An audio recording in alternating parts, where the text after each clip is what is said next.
In the year 1187, the city of Jerusalem stood on the edge of disaster. The once mighty Crusader kingdom had collapsed after the crushing defeat at the Battle of Hattin. Its king was a prisoner, its relics captured, and its armies destroyed. One by one, its cities fell into the hands of Salahuddin Ayyubi, the great Muslim commander whose name had already become legend. Now Salahuddin stood at the gates of Jerusalem itself, with a vast army surrounding the holy city. Inside, panic and fear filled the streets. There was no king left to command, no great army to protect the walls. The people of Jerusalem had only one man to turn to, a knight named Balian of Ibelin.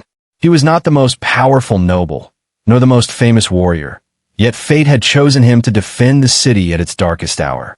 Balian had been born around 1140 into the noble house of Ibelin, a family that had risen from modest beginnings. His father, Barisan, had started life as a simple knight, but through loyalty and service, he had earned land and title. Balian grew up in the Crusader kingdom, a land constantly caught in war, where children were raised knowing the clash of swords and the fear of invasion. Unlike many hot-headed knights of his time, Balian was known for his calmness, his sense of justice, and his loyalty. His marriage raised him even higher. He wed Maria Komnene, a Byzantine princess and widow of King Amalric I of Jerusalem. Through her, Balian became stepfather to young Isabella, who would one day be queen. So though he was not the richest or strongest, Balian's blood now tied him to the royal family of Jerusalem. On the other side of this story was a man whose name would echo across centuries, Salahuddin Ayyubi. Born in Tikrit in 1137, Salahuddin was of Kurdish origin. As a young man, he served under the great Muslim leader Nur ad-Din Zengi. He quickly showed his brilliance, not only as a soldier, but also as a leader who could unite people. Through his rise, Salahuddin became sultan of both Egypt and Syria, uniting lands that had long been divided. He was admired for his piety, his humility, and his sense of justice. Even many Christian chroniclers who hated the Crusades could not deny his honor. But Salahuddin was also a man of war, and in 1187 he delivered the blow that destroyed the Crusader kingdom's strength. At the Battle of Hattin, his army surrounded and annihilated the Crusaders. King Guy of Jerusalem was taken prisoner, along with the true cross, the holiest relic of Christendom. Thousands of knights were killed or captured. In one stroke, the Crusader kingdom was broken. After Hattin, Salahuddin's forces swept through the land like a storm. Acre, Nablus, Jaffa, Caesarea all surrendered. By September, only two cities remained, Tyre and Jerusalem. In Jerusalem, the atmosphere was one of despair.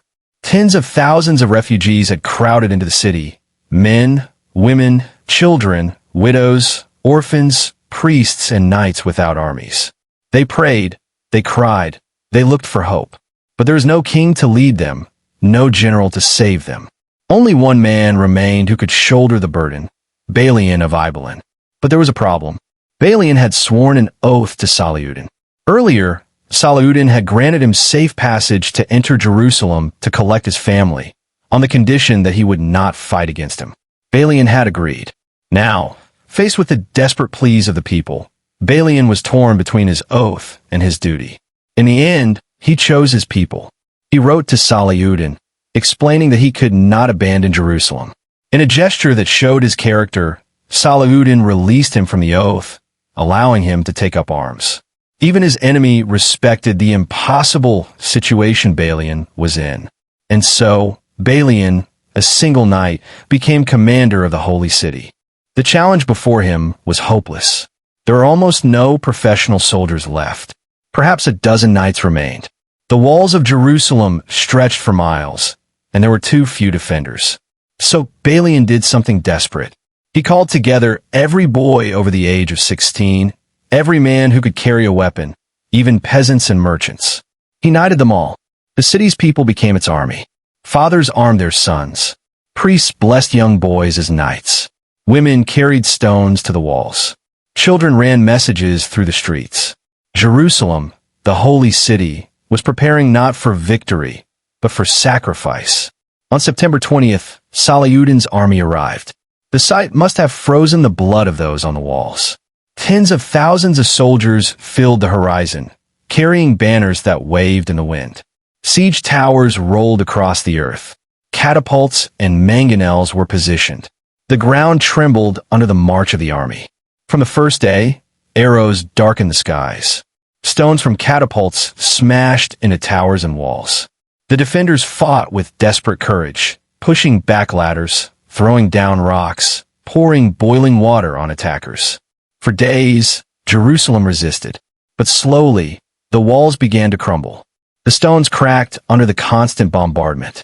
The defenders, exhausted, began to lose hope. Balian saw that the city could not hold much longer. In desperation, he sent a message to Salahuddin.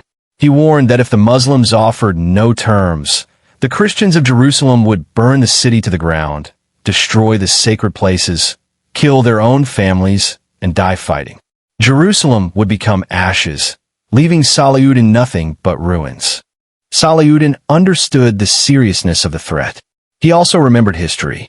In 1099, when the Crusaders had captured Jerusalem, they had slaughtered tens of thousands of Muslims and Jews.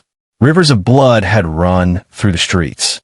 Salahuddin could have done the same, but he chose differently. He opened negotiations with Balian. The two men, enemies on the battlefield, met with mutual respect. They agreed that the city would surrender peacefully. Every citizen would be allowed to leave if they paid a ransom, 10 dinars for men, 5 for women, 2 for children. Those too poor to pay would not be killed. Many were freed without payment. On October 2nd, 1187, Jerusalem surrendered. The gates opened. Salahuddin entered not as a butcher, but as a conqueror who showed mercy.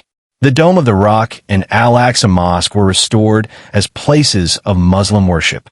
But Christian holy places, including the Church of the Holy Sepulchre, were protected. Priests remained free to serve. Pilgrims could still come. Balian, the last defender of Jerusalem, left the city alive. Later, he would help negotiate with Richard the Lionheart during the Third Crusade. Salahuddin's reputation spread across the world.